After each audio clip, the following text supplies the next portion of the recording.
Awesome. So, hey everyone, thank you for joining us today.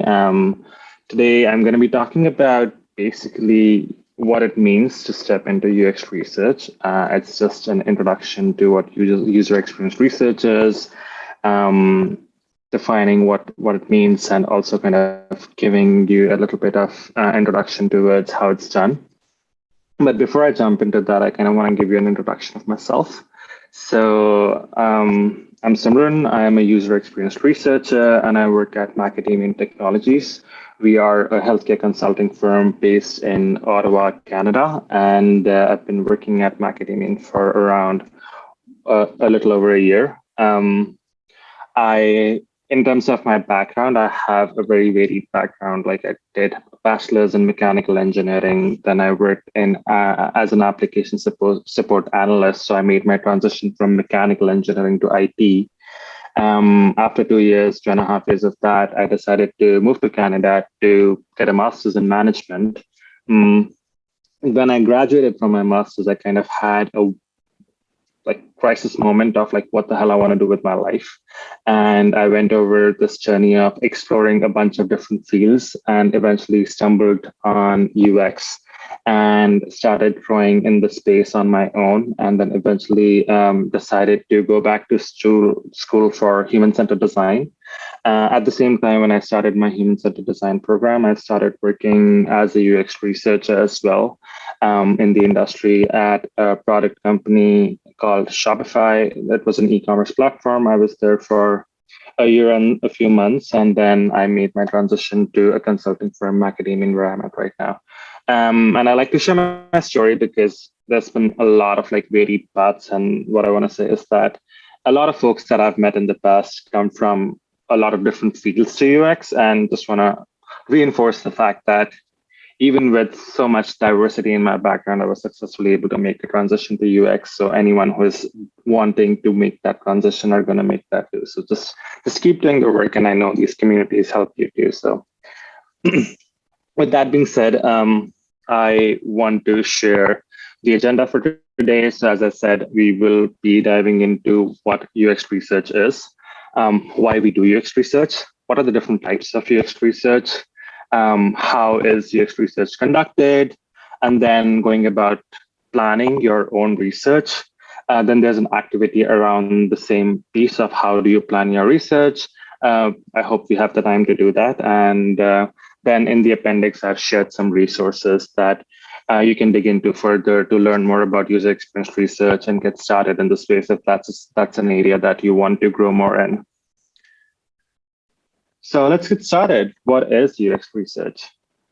As per the Interaction Design Foundation, user experience research is the systematic study of target users and their requirements to add realistic contexts and insights to the design process. UX researchers adopt various methods to uncover problems and design opportunities. So that's kind of like a standard definition and encapsulates what UX research is, but let's dive a bit deeper into what it exactly means. So the first thing it says is like, it's the study of target users and their requirements. What do we generally mean by that? So we as user experience professionals are human-centered. So when you say that you are a user experience researcher, what you're trying to do is basically you're trying to understand humans. And that means you're focusing on two things: who they are, that is their characteristics. And that would mean that basically focusing on understanding what are their goals, what are their wants, their needs, their desires, their motivations, and their mental models, basically how they think about how things work in the world. And the second thing that you're focusing on is their environment. That is, what does the world around them look like? So, like, what's the context that they're operating in? Who is around them? How do they behave and act in this context around them? So you can want to kind of focus on both these pieces. And these are the real insights, the characteristics and the environment details, and what you learn as you do your research, that these insights are what you're bringing and adding to the design process. And when you gather this data and generate your insights, you're kind of highlighting what are the problems that the users are facing. So basically the pain points that they might have, and also what are the opportunities that there might be to make things better. So that's kind of the focus of what UX research is. So I think the whole point of this specific deck is like, yes, we work in the industry. Yes, we have business goals and everything else, but humans are at the center of user experience work and research. So why do we do UX research? Like, let's kind of expand that a bit further, our understanding of like, why is it important to understand the characteristics and environments of humans? Why do we care about users' problems and their opportunities?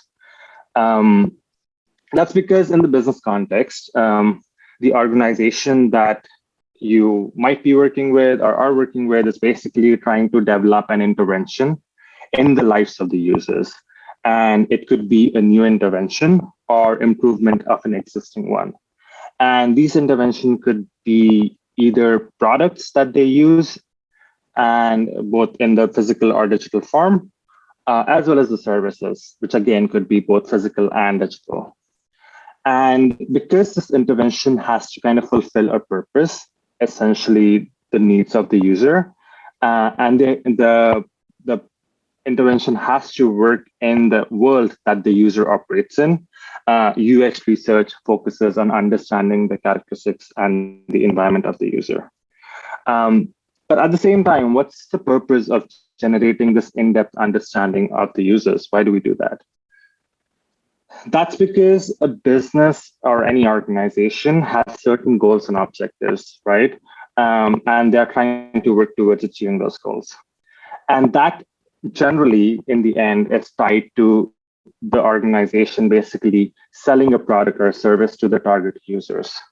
And as these products or services are being developed or improved, there are certain business decisions that need to be made on what the latest version of the product, service, or even the feature should look like for the user. And to make those decisions, the organization generally relies on basically two things. The first being information, and the second being industry. So let me expand a bit more on that. So when I say information, I'm basically talking about the data and insights. And there's two ways of gathering the data and insights. The first way is to gather it through the user interactions with the actual product or service. So that's what's the role of data science. Any app, product, digital or physical that you use is in the process of collecting the data, and analytics is a big piece associated with all the digital products that you use. So that's the job of data science, of like taking that data in and making insights out of that data. The other piece is generating data and insights through user experience research. That's what we do. And that could take various forms, and we use different methods to do that.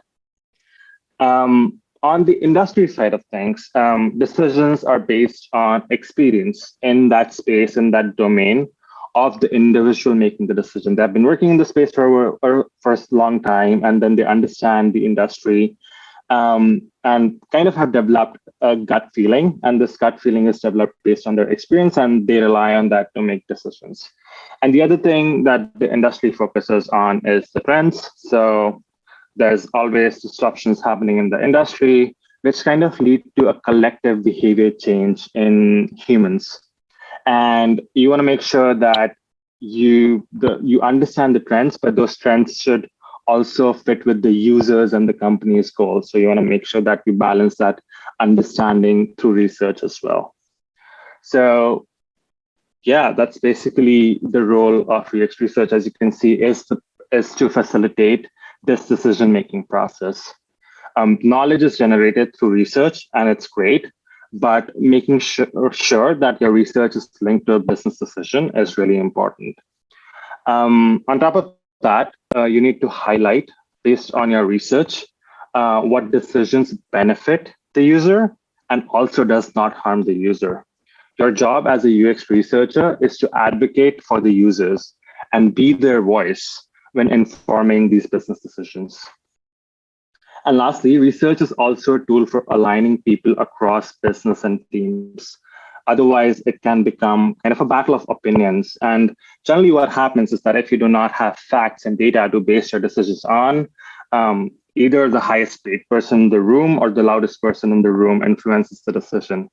So we want to change that dialogue, and we want to make sure that these conversations are based on facts and data. And that's where research is important.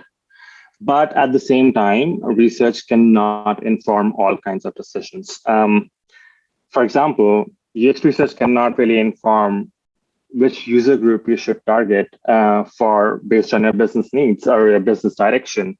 That's the role of marketing research. Um, User research at any point can facilitate the decisions that revolve around how to fulfill users' needs and how those needs can be fulfilled in the environment that they operate in. So again, like people, their needs, and also their environment and how things operate in that environment. So before I move on to the next bit of like different types of user experience research, I want to see if anyone has any questions. Feel free to jump in. I'm going to take a pause here and answer any questions that anyone might have.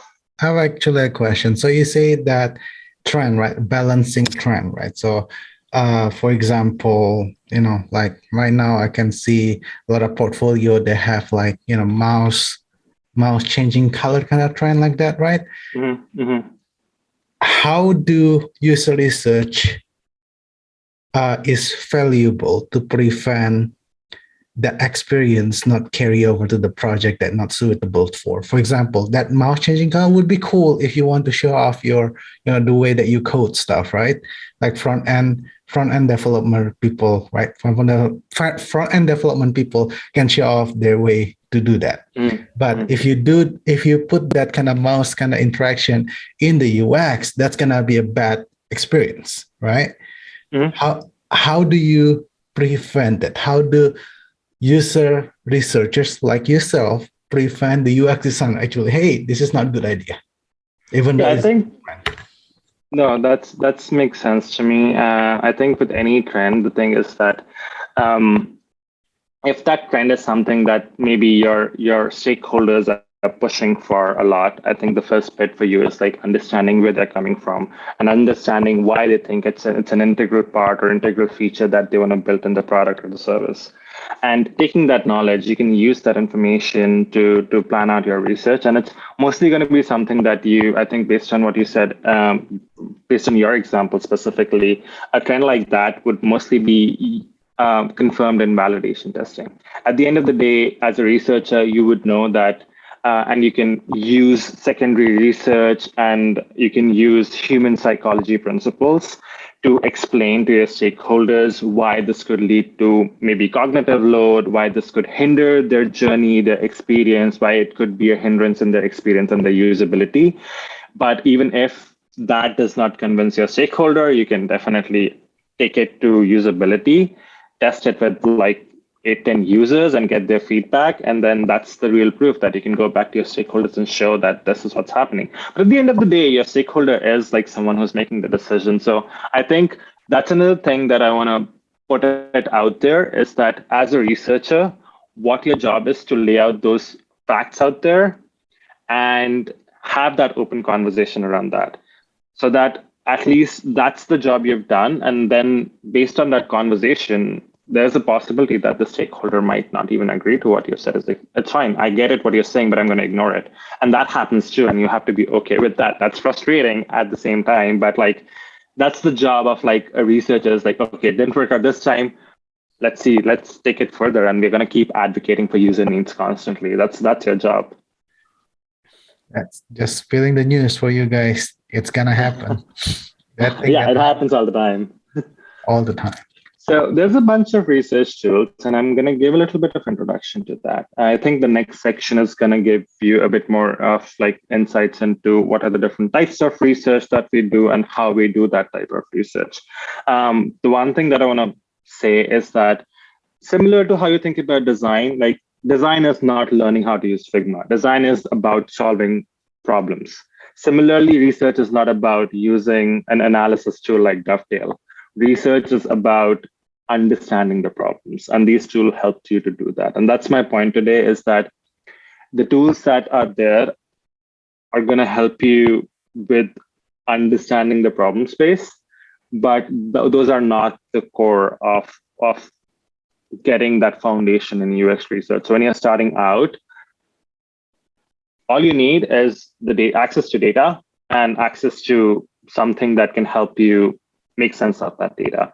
When I started out, I was basically using Excel sheets to make sense of data. Now there are much more sophisticated tools out there that can help you make sense of your data. But I guess all that depends on what's the type of data you're analyzing, what type of research method you're using. So I'm going to dig into that a bit more to give you more context on that. But my point on like the tools is that keep that as a secondary focus when you're trying to learn like research or design. So moving on, now that you kind of understand a bit better of what UX research is, like let's see how it's kind of categorized. So there's a bunch of ways research can be categorized. I'm sharing some most common ways with you, something that I personally use on a more regular basis or share on a more regular day-to-day basis when I'm doing my work. So the first way that I've seen that research can be categorized as generative versus evaluative research.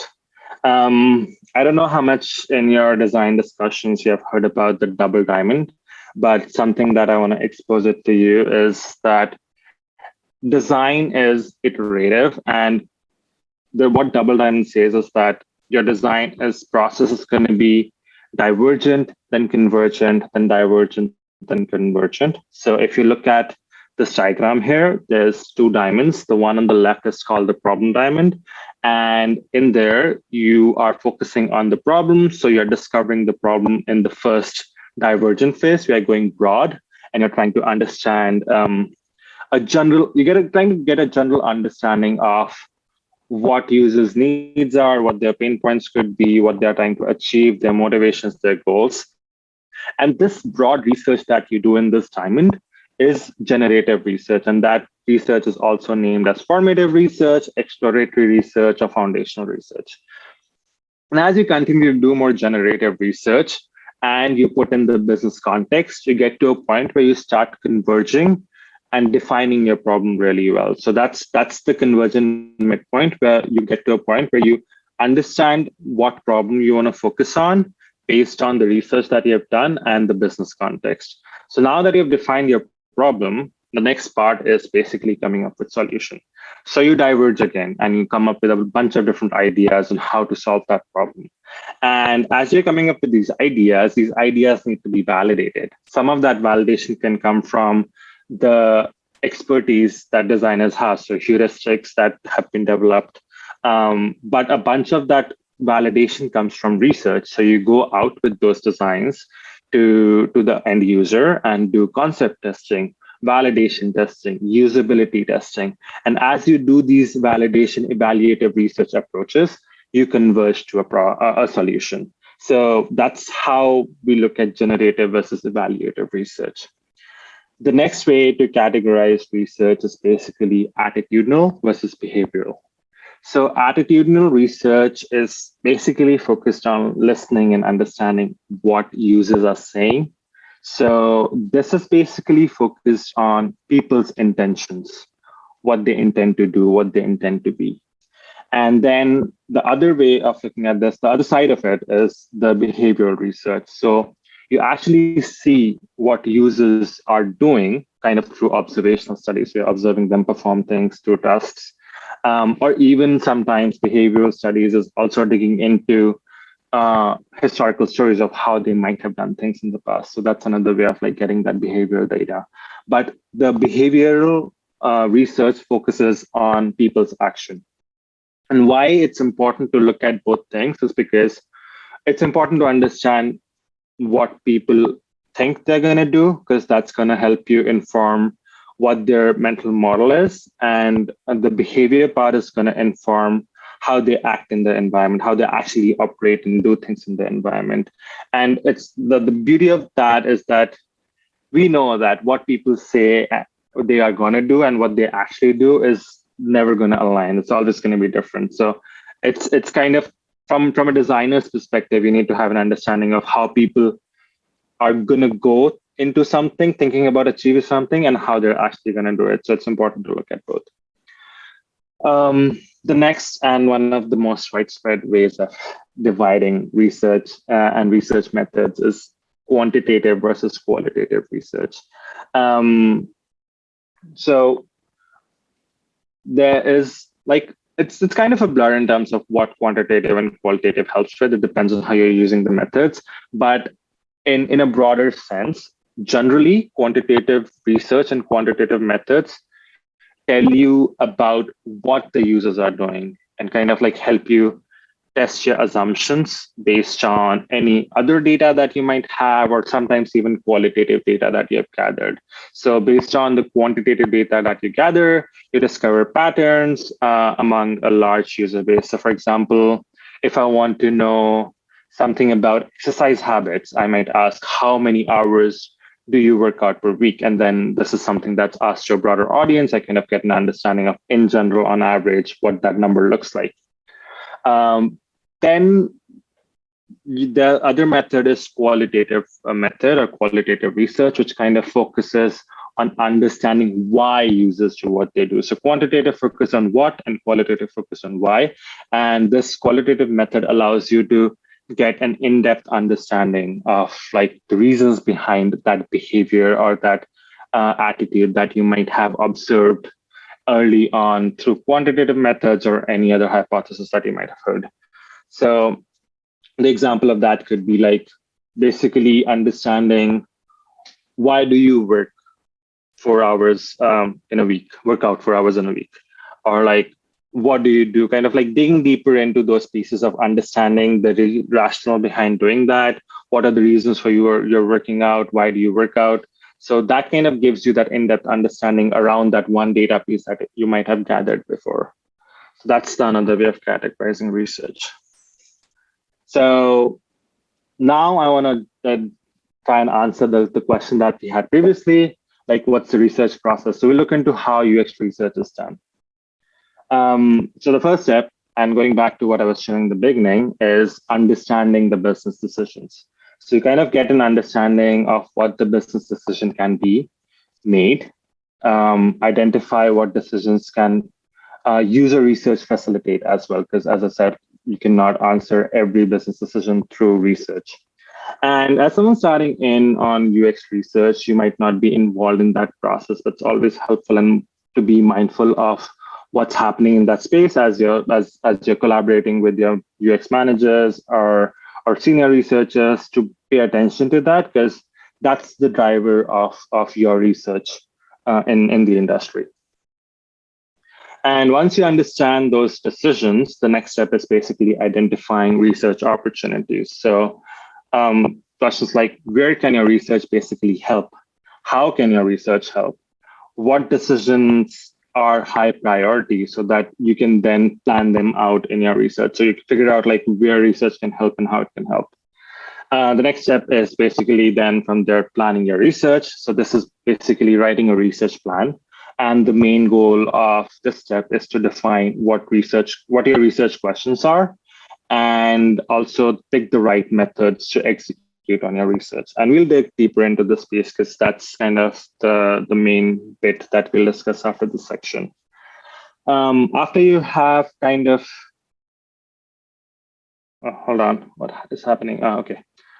So before I jump into the next step, I wanted to share the different research methods. So there's a bunch of different research methods that you can pick from depending on the type of research you're conducting. So as you can see on this particular diagram, depending if your research is more behavioral versus more attitudinal, more qualitative versus more quantitative.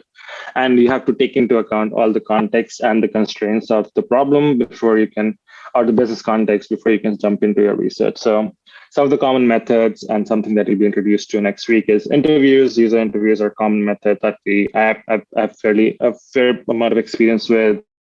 I've done surveys, I've done benchmarking studies, I've done usability testing. So yeah, I mean, there's a bunch of different methods and there's no right or wrong way. You basically pick the ones that makes most sense in the context of your research.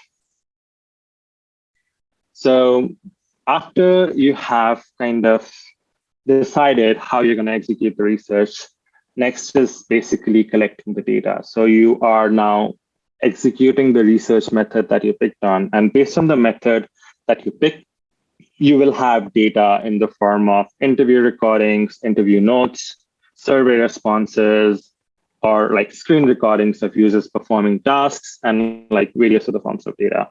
So you basically collect the data, and then the next step after that is analysis and synthesis. So what I mean by analysis is that now that you have your data, you're going to try and pull it apart. So you're going to tag your data, code your data, identify patterns in your data, and you do that by going back to your research questions, because that was what was guiding your research. So you want to figure out what are the pieces of information that are answering the research question that I originally asked, and that's going to inform your codes or your tags that you're going to use. And as you get closer to finishing up your analysis, you're kind of automatically jumping into synthesis, where now you have a broader understanding of what your data looks like. And you kind of are getting to a point where you can see themes rising up. Like there's some common patterns, common themes that you can see in your data. And that eventually becomes your insights. And based on those insights, you build certain artifacts that can be used to basically package your insights in a way, in a meaningful way that speaks to your stakeholders. But the whole goal of this analysis and synthesis process is to make sense of your data and then generate insights. And so these are some of the examples of how you do that. So this is an example of doing analysis. And as I said, the tools that someone asked about, you can do this in Excel as well, but a common tool that we use is, sorry, I lost my window. The common tool that we use is Dovetail. So what it does is that you put in your video recording, it will transcribe all the information for you, and then you can go in and generate your tags and then start tagging your data.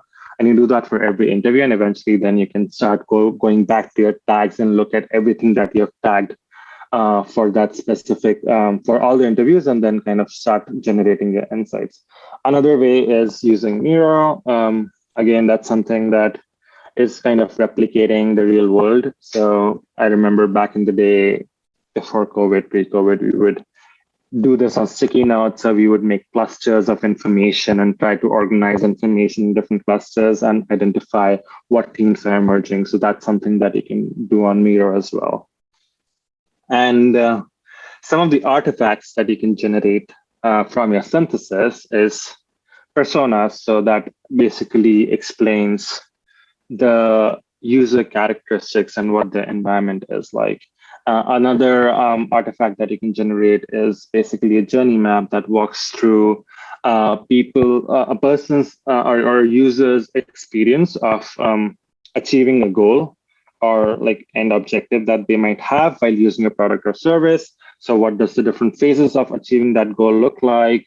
What are the different things that they're doing in those phases? How are they feeling? What are they thinking?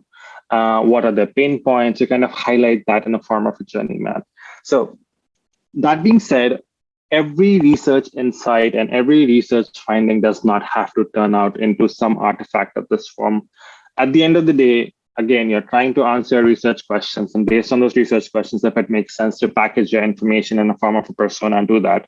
But if it doesn't, a well-structured report in a PowerPoint form is enough. Is that something that's done more commonly than not? And when you're presenting your research, like I've created multiple decks like that where I would be presenting and walking through what I found in my research based on the research questions that I was focusing on. And lastly, once you've done your analysis and synthesis, it's time to share basically your findings. So you'll share your deliverables with your stakeholders. And depending on who your audience is, your deliverables will look a little different, and they should look a little different. Because, for example, if a CEO might just want to get a high-level picture of your recommendations on what decisions should be made, then it shouldn't go into the deep details. It should be able to like highlight what decisions should be made and why in like a short packaged report. Whereas a designer might want to dive deeper into their findings to help inform kind of their design decision and approach. So that based on who your audience is, you might want to tailor your findings in a report according to that. That's the overall research process. The next step basically is planning your research. Again, I want to take a pause and see if anyone has any questions before I jump into that. I have a question again. Awesome. Great. So, anyone, if you would like to ask questions, feel free to jump in. And then we do have one here called ISY Team. He says, can you repeat where you got this template for personas and journey maps? So these are templates that are created by Macadamian. We use this with our clients, but there's numerous templates online. So if you go to Google, so towards the end of the deck, I've shared certain resources. One of them is Nielsen and Norman Group. It's a very famous group for even design resources too. So you can go in there and search for user personas, journey map, and there's detailed videos on how to generate these artifacts. And you can get a better understanding, even a deeper understanding of how to do that, and even why we built those artifacts. Thank you so much. Nice. Charukta has a question. Could you please share your process of forming the right questions? Forming the right research questions? Yes. So that will go into planning your research. I guess there's two parts to it. So I think as I share the next bit of planning your research, I'll talk about how you take a business problem or a business objective and can use that to convert and create your research questions. From your research questions, depending on the method you pick, you might create more questions in the form of user interviews or survey questions. But depending on the method you're picking, the way you generate those questions look different.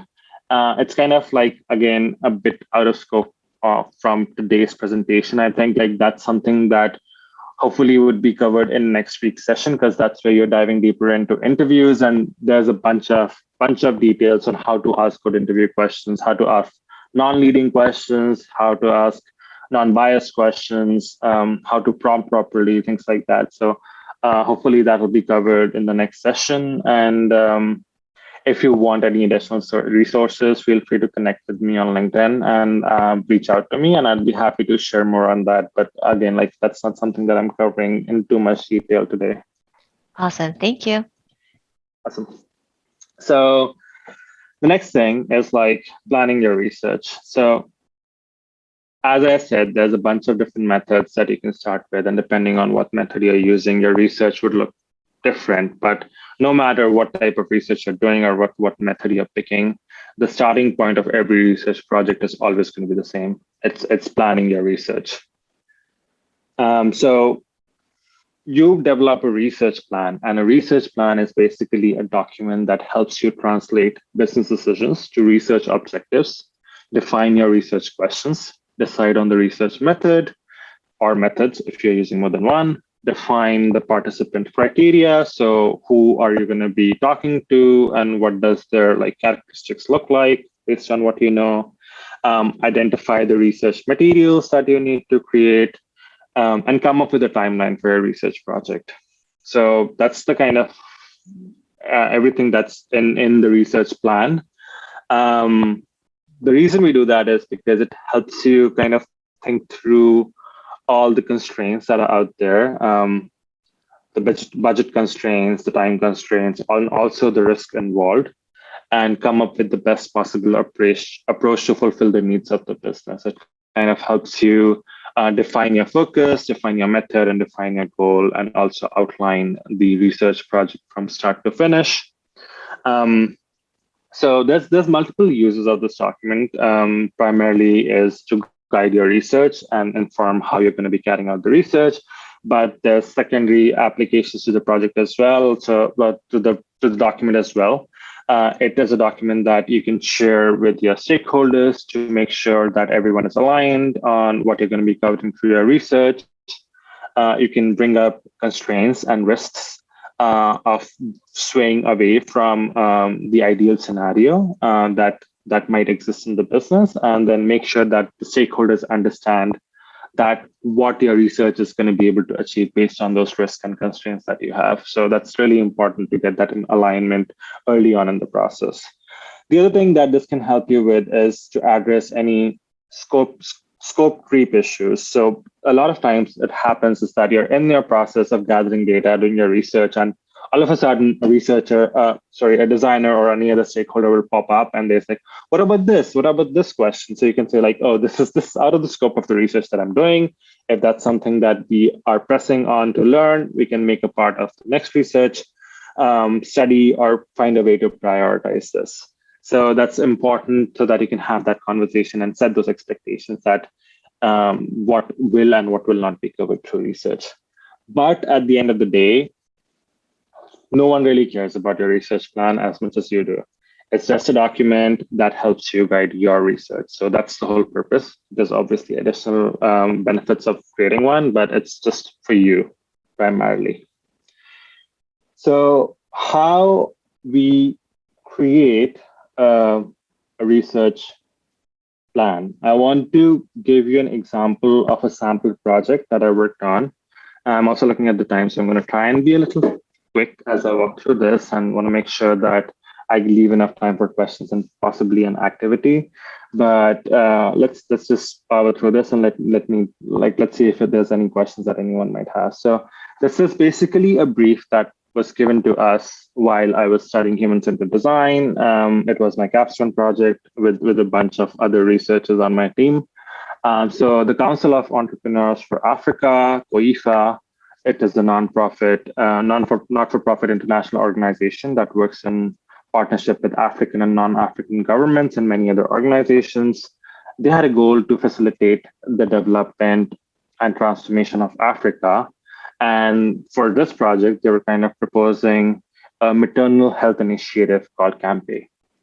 And the aim was to address the access to affordable, timely, and quality healthcare for expectant mothers in Africa, with hopes to bring down the maternal mortality rate.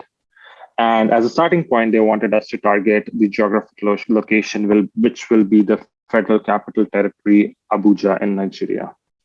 And based on their initial work, they had given this brief that the major issues behind maternal mortality and like deaths was accessibility to affordable healthcare, available healthcare, affordability of available healthcare, timeliness and quality of available healthcare, and the lack of authentic health information.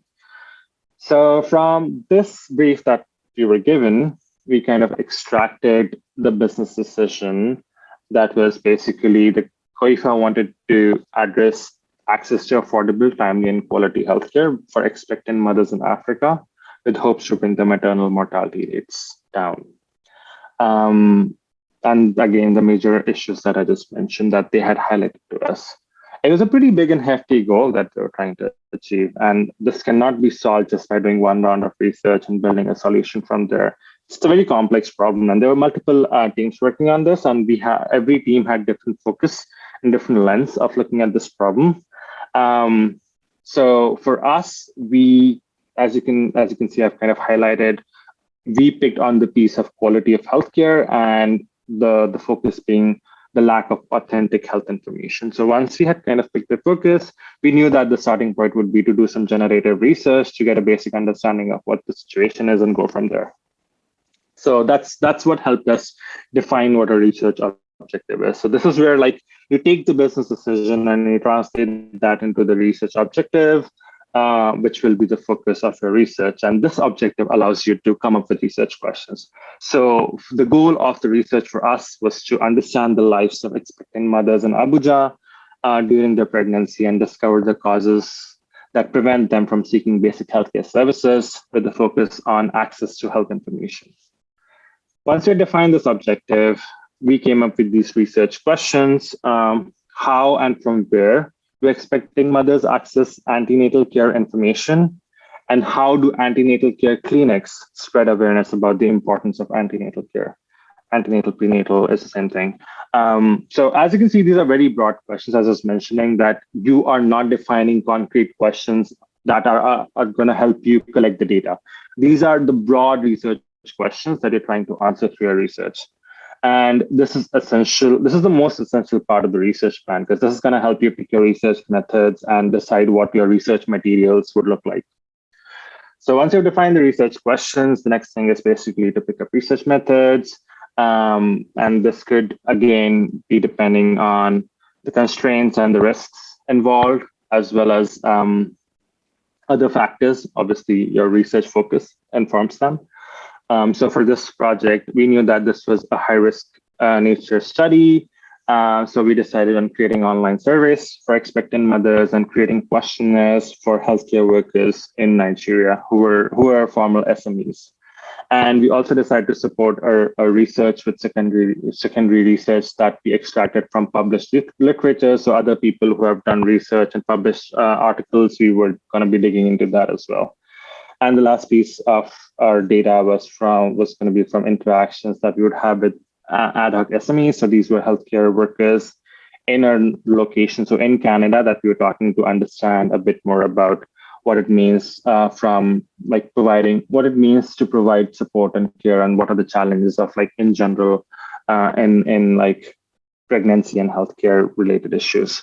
So as you can see, like there's multiple ways you can collect the data. And we kind of went with this because firstly, we wanted to do interviews, but we did not get approval to interview people sitting in Canada, interview people in Nigeria. We couldn't do that. Same with the SMEs and healthcare workers, we couldn't do that. We didn't get approval from the board that we could do that. So we had to pivot and figure out the next best method. So what I'm trying to convey is that no method is perfect. There will always be trade-offs, and you have to consider those trade-offs and other project constraints that you might have before you pick the method that you want to use for your research. So once you have kind of picked up your research method, the next question that comes to your mind is that who are the participants you're going to talk to?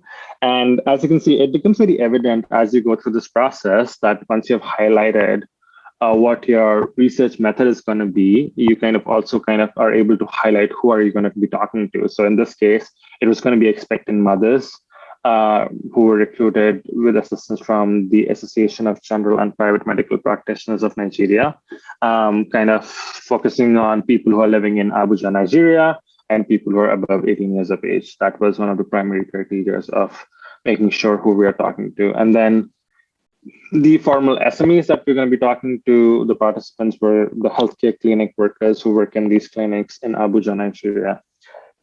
And the ad hoc SMEs were healthcare professionals who work in the Ottawa, Canada region that would come to our office and share their experience working in the space. So these could be nurses or any other healthcare providers who work in the space. So once you've kind of defined your participant criteria, and this is kind of like a bit straightforward from what we saw previously, depending on the research questions and the research method, it was easy to map it out. Sometimes you have to be really concrete with what your criteria is. So people who do this, people who do that, kind of like identifying based on the focus of your research, you would want to really narrow down who you want to research with. So this is where you do that. Once you define your participant criteria, you kind of have defined your research method. You will then kind of also start working on defining what are the research materials that you're going to be creating. So in this case, it was going to be a survey that we are going to write. It was a questionnaire that we were going to be writing that the expecting mothers and SMEs respectively would be filling on their phones. We also had to write instructions on how to fill this questionnaire or the survey that would be included in the package. And the other research material was finding out these published literature that was in the form of journal articles, research papers online, and get more information on the subject of focus.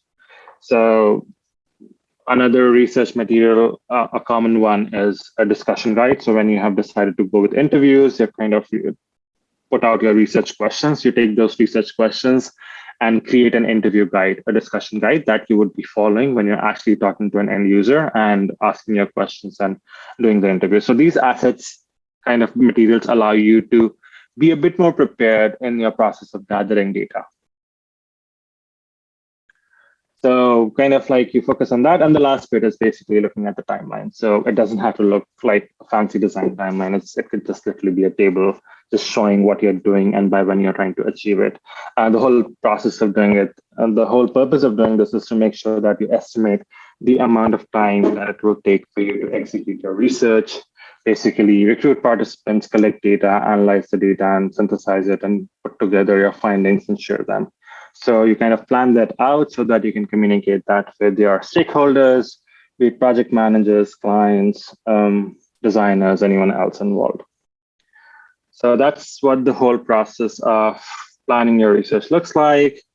I'm open to any questions, but if you don't have any questions, I know we have only 7 minutes left. I'd be happy to jump into an activity on Miro board, which kind of focuses on a similar process. We're going to not be writing an entire research plan, but what we can do is for this sample problem, try to identify what the research objective is. So this is kind of like a business statement, business objective that you have. You try to figure out what your research objective is going to be from here, define your research questions, think of what research method you would apply, and then also identify what the participant criteria could look like. So yeah, I'm going to share the link to the Miro board, but at the same time, if you have any questions on the last bit of research planning, let me know, and I'm happy to answer that as the rest of you jump in this activity. But yeah, that's kind of it. I'm going to stop sharing my screen for a quick bit and then share the Miro board, but I just wanted to do the last bit here as well. In the appendix, I've kind of like linked a few books that can help you get a better understanding of UX research. And the first book, Project Guide to UX Design, kind of helps you understand how projects work in the UX space and where does research fit into that. The rest two books are research focused, and there's a bunch of websites on research specific information that you can find and start growing your knowledge in this space. So that's it from me. Hey everyone, on behalf of Iterate UX, we would like to thank you so much for watching this week's event. If you like the content, please leave a like and subscribe. We'll have events every Thursday at 5:30 Pacific Time. Join our Discord in the description to find out more.